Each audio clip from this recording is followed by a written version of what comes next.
With the World Championships fast approaching, many people will be wondering, even those who aren't attending, what are the best decks for the tournament? And while no one knows exactly, especially with the release of Black Bolt and White Flare, we have a pretty good idea. Although just before we do go into the video, if you do like this type of content and you would like to see some more content related to the Pokemon trading card game, then as always be sure to hit that subscribe button and of course like this video. And with all that said, let's just get straight into it. These are our top 10 decks to expect for the Pokemon World Championships 2025.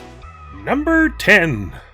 Ethan's Typhlosion. At number 10 comes a relatively new entry, which has been doing quite well in Ethan's Typhlosion. Quilava's ability Bonded by Journey allows you to search for an Ethan's Adventure card, which when played not only gains you more Ethan's Pokemon and or energy cards, but also fuels for Typhlosion's Body Blast attack, doing 40 damage, plus 60 more for each Ethan's Adventure card in your discard pile, being able to hit a total of 280. There's also ways to bump up that damage, and one-shot most things in the current format for just a single fire energy. Some builds have also seen it paired with Dragapult EX, and you could also pair it with Victini from Surging Sparks for its Victory Cheer ability to increase the damage. This deck can perform quite well under item lock, so perhaps it's a deck that we'll see for the event.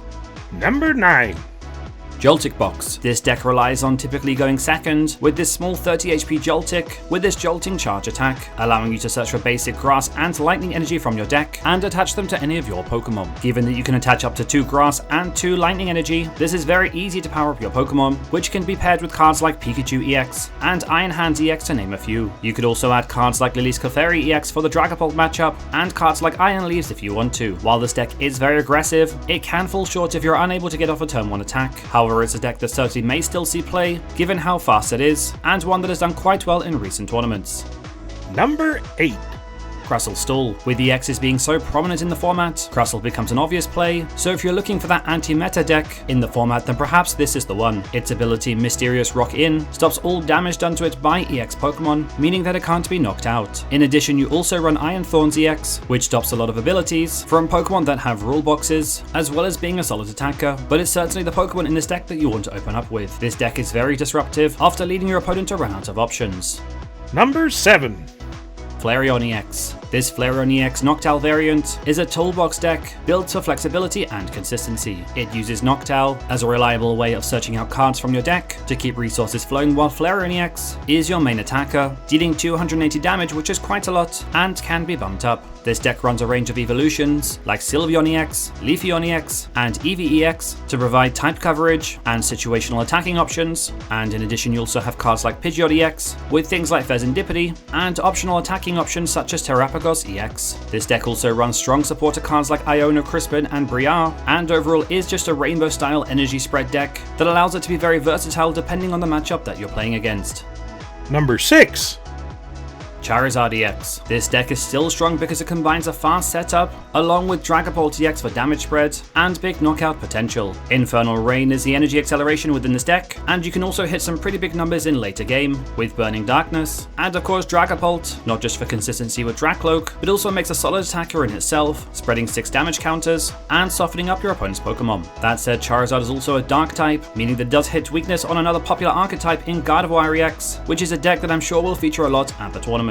This deck does suffer quite a bit from item lock, since you do need to evolve your Pokemon, although Dracloak helps to even that out just a little bit. Although in general there are quite a few grass decks in the format, as well as a lot of Lily's Clefairy EX, which hits this deck quite hard, making it quite vulnerable at times. For that reason, some might choose not to play it, just for the risk factor of hitting the wrong matchups.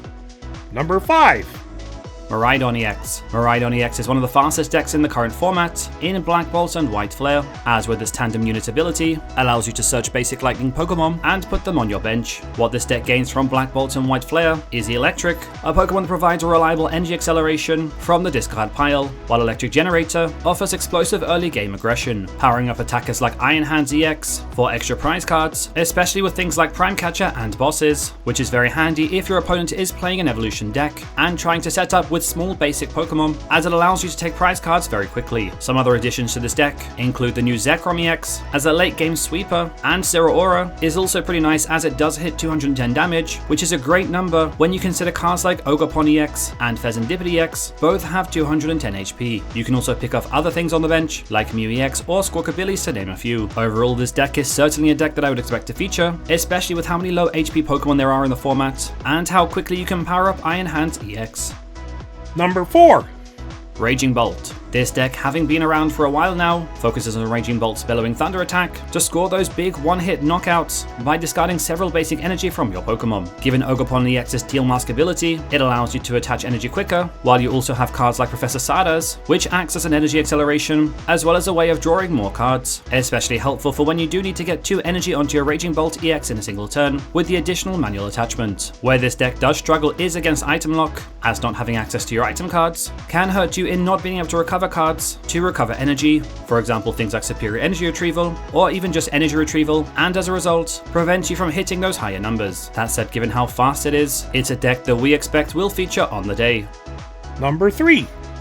Marnie's Grimmsnarl EX, a new deck that came out of Destined Rivals. This deck focuses on chip damage being placed across the board while taking hit with Grimmsnarl EX. Punk Up is a really solid ability, allowing you to attach basic energy cards from your deck to your Marnie's Pokemon, and then of course you have Shadow Bullet, which does 180 damage and 30 damage to one of your opponent's bench Pokemon. When paired with cards like Frostlass, you can keep spreading damage across your opponent's side of the board to any Pokemon that do have abilities, while also utilizing cards like Munkidori to take the damage off your Pokemon and place them on your opponents. Over time, the combination of chip damage does start to add up, which is where you can start taking very easy prizes. But above all, much like Charizard EX, it has a great matchup against Gardevoir, which is a deck that certainly will see play. This deck is one to look out for, especially if you are looking to play Gardevoir EX yourself. Number 2. Gholdengo EX. This deck focuses on efficient energy use and overwhelming damage output while maintaining a strong resource flow. Its coin bonus ability allows you to draw cards, giving both consistency and synergy, with its main attack Make It Rain, discarding any number of basic energy cards from your hand to deal big damage much like Raging Bolt to get those big one-hit knockouts on any Pokemon in the format if you have the right number of energy. Although what this deck doesn't have is a secondary attacker, and cards like Iron Hands EX does propose a threat, especially when trying to set up. However, the deck is very reliable and efficient, since it does have its own draw engine and can perform quite well under item lock. Given that it can pretty much one-shot most things, it's a very strong contender for the best deck in the format. Number 1.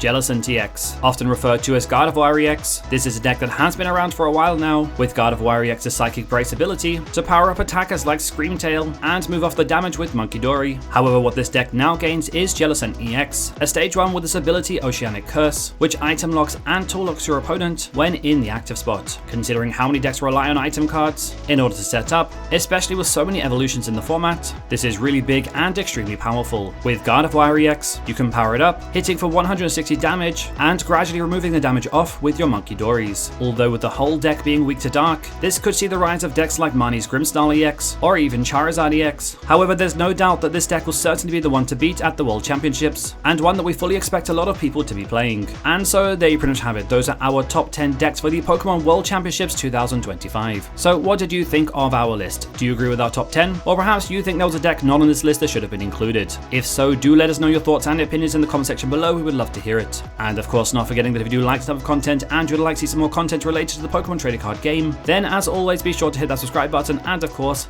like this video. I'll also leave some more content at the end of this video if you would like to check it out. Thanks very much for watching guys, and see you all in the next one.